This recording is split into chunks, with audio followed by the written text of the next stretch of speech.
ఈరోజు ప్రజా దర్బార్ సందర్భంగా రేవంత్ రెడ్డిని కలిసిన మా సమస్య పరిష్కారం కాలేదు. ఇప్పుడు ఏ మంత్రిని కలిసి సీతక్కని కలిసి మాట్లాడితే కలెక్టర్ ఫోన్ చేసి మాట్లాడింది. ఇంతవరకు మా సమస్య పరిష్కారం చేయలేదు. పోయిన ప్రజా దర్బార్ సందర్భంగా సీతక్కని కలిసి మాట్లాడినాం. ముఖ్యమంత్రి దగ్గర పోయినా కలవనీయడం లేదు, ఎమ్మెల్యే దగ్గర పోయినా కలవనీయడం లేదు.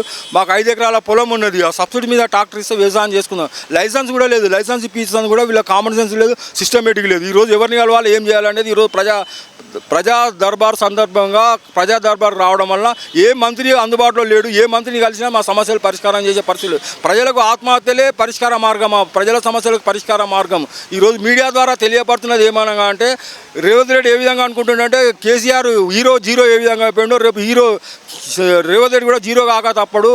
ఈరోజు అసెంబ్లీ ఏ విధంగా కుప్పకూలిపోయిందో రేవంత్ రెడ్డి ప్రభుత్వం కూడా ఆ విధంగానే కుప్పకూలిపోతుంది. కేసీఆర్ ప్రభుత్వం కూడా ఆ విధంగానే కుప్పకూలిపోయింది. ఈరోజు శనేశ్వరం ప్రాజెక్టు, కాళేశ్వరం ప్రాజెక్టు లక్షల కోట్లు జనాల సొమ్ము తింటుంది తప్పని ఈరోజు వారసత్వం మానవత్వం లేని రాజకీయం అయిపోయింది. ఈరోజు ఎన్నికలలో ఓడిపోవడం గెలవడం సహజమే. ఎమ్మెల్సీ కన్న ప్రభాకర్ నా బండి మీద డ్రైవరు, అతన్నే ఎమ్మెల్సీ చేసిండు కేసీఆర్. 3 రోజులకు ఒకసారి కలవమన్నాడు, 5,000 రూపాయలు ఇచ్చిండు. ఇప్పుడు 5 లక్షల కోట్లు అప్పు చేసిండు. ఇప్పుడు రేవంత్ రెడ్డి ప్రజా పరిపాలనకు 1 లక్ష కోట్లైనా సరిపోవు కాబట్టి సంక్షేమ పథకాలు మొత్తం సంక్షోభంలో ఉన్నాయి కాబట్టి ఈ విధంగా న్యాయ విచారణ జరిపించాలని చెప్పి ఈ సందర్భంగా మీడియా దృష్టికి తీసుకొస్తూ ప్రజా దర్బార్కు రావడం వల్ల ఎవరితో మాట్లాడినా కాలక్షేపం కోసం వచ్చినట్టు ఉంది కానీ ప్రజల సమస్యలు పరిష్కారం మార్గం లేదు. ఈరోజు మావోయిస్టుల పేరుతోటి సానుభూతి పరులను సాకుతోటి అనుమానంతో హత్యలు చేసే అధికారం పోలీసు అధికారులకు ఉన్నది తప్ప సమస్యలు పరిష్కారం చేసే అధికారం ఎందుకు లేదని అడుగుతున్నాను. ఇప్పటికి నువ్వు ప్రజా దర్బార్కి ఎన్నిసార్లు వచ్చావు? మేము రేవంత్ రెడ్డి ఎప్పుడైతే మొట్టమొదటిసారి ప్రజా దర్బార్ పెట్టిండో అప్పటి నుంచి ఇప్పటి వరకు రేవంత్ రెడ్డి కాదు ఏ మినిస్టర్ని కలిసినా ఎవరిని కలిసినా పట్టించుకునే పాపన పోలేదు. ఇప్పటికీ మీ సమస్యను ఎవరు పట్టించుకోలేదా? వంకర అన్నట్టు ఉంది, కుక్కతో చక్కగా ఉంటుంది అన్నట్టు, వదిలిపెడితే మళ్ళీ వంకరనే పోతుంది అన్నట్టుంది. కేసీఆర్ పరిపాలన ఆ విధంగా ఉంది, చంద్రశేఖరరావు పరిపాలన ఆ విధంగా ఉంది. ఏమంటున్నారు మరి వాళ్ళు మీ సమస్య గురించి చెప్తే? కలెక్టర్తో మాట్లాడుతాం, సీతాక్కని కలిసిన కలెక్టర్ నా ముందే ఫోన్ చేసి మాట్లాడింది. ఇంతవరకు సమస్య పరిష్కారం కావడం లేదు. ఈ రోజు కూడా ఎవరు వస్తారో మంత్రి వస్తారంటే ఏ మంత్రి లేడు. ప్రజా దర్బార్కి వస్తే కాలక్షేపం కోసం తిరగవలసి వస్తుంది.